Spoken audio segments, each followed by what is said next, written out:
Ekber is another man who received militant training overseas. He was arrested on his return from Syria. He told how he had been trained by the East Turkestan Islamic Movement.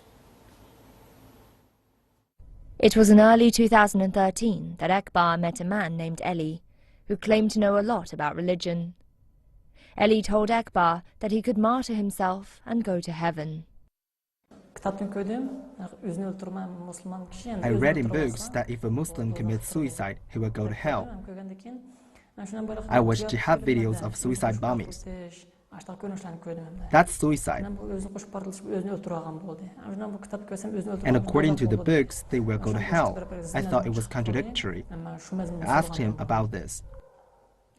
He told me that suicide for personal reasons is different from dying for jihad.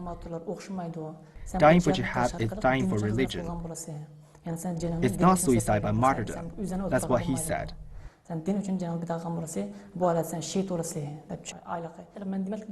There were many young people of my age. Ali knew the most about religion. We all asked religious questions. Based on Ekber's account, police were able to track down Eli to the terrorist group East Turkestan Islamic Movement. Ali brainwashed them with extremist thoughts and let them watch jihad videos. When they wanted to conduct jihad, he told them how, gave them money, and introduced them to the Eastern Turkestan Islamic Movement. He told the ATIM to guide them to Turkey and Syria.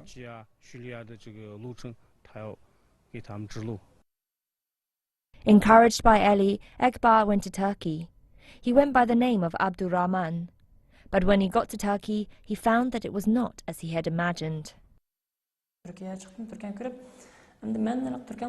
I thought women would all wear the niqab and men would all have a full beard. But I found out Turkish people are just like people in Xinjiang.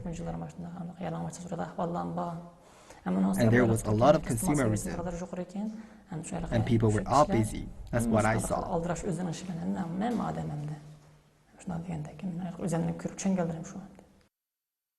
In Istanbul, Eli told Ekber the time had come for jihad.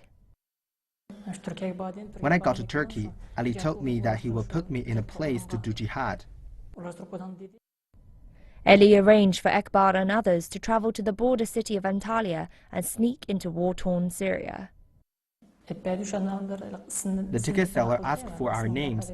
Ali told me to tell them our fake names, and we did as he said, and we got our tickets. Guided by a Turkish man, Ekber then met up with an armed smuggling gang in Syria. They took away all the money he had. The Turkish man took 80 lira from each of us. And the Arab man took from us 220 lira. The Arab man gave us a ride to his home, gave us tea and sweets.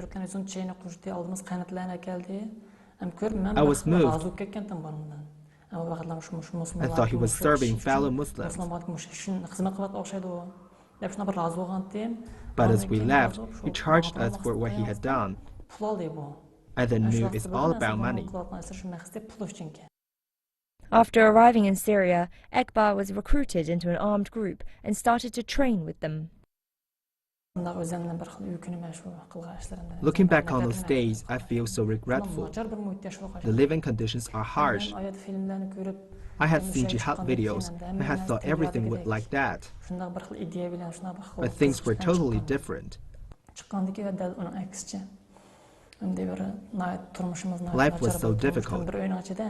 7 to 8 people cramped in one small room. When it rained, mud went everywhere. We couldn't do anything but stay in the room. I learned how to make explosive devices there. We depended on others for our living. The food and clothes were all delivered to us. We didn't have anyone to talk to.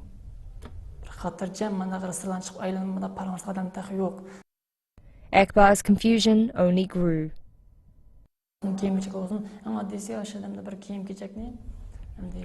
What we wore were old clothes given to us by an Arab man. We fought to get them.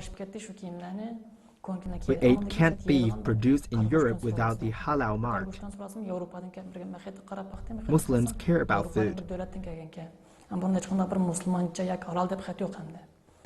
Seeing all this, I really can't understand why we stayed there. Having to rely on others, eating and wearing everything they give. I really can't understand. In 3 months, Ekber learned how to use guns and make explosives. He was encouraged by Eli to carry out terrorist attacks in China. I came back with the intention to carry out bombings. I planned to raise some money first and then carry out the attack. Ekber snuck back to Turkey to make his return journey. It was not difficult to shuttle between Turkey and Syria. There was just a small river to cross without water. No other big barriers. I heard there were only 2 ways for jihadists to go to Syria, either via Iraq or Turkey. All European jihadists went to Syria through Turkey.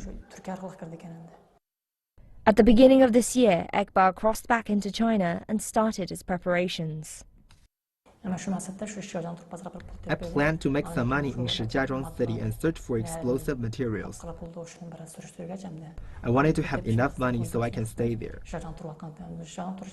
I wanted to bomb a shopping mall.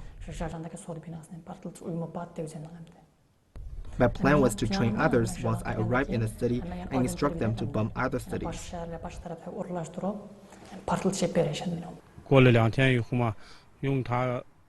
2 days after he returned to China, Ekber found Ali via talk box. He told Ali that he arrived safely. The Eastern Turkestan Islamic Movement congratulated him. Ekber thought nobody knew about his plot in the making, but then he was arrested. His parents had thought he was studying abroad. His father was traveling to see him in jail when he died of a sudden illness on the way. Knowing the pain that he brought onto himself and his family, Ekber said he finally realized who jihad really hurts.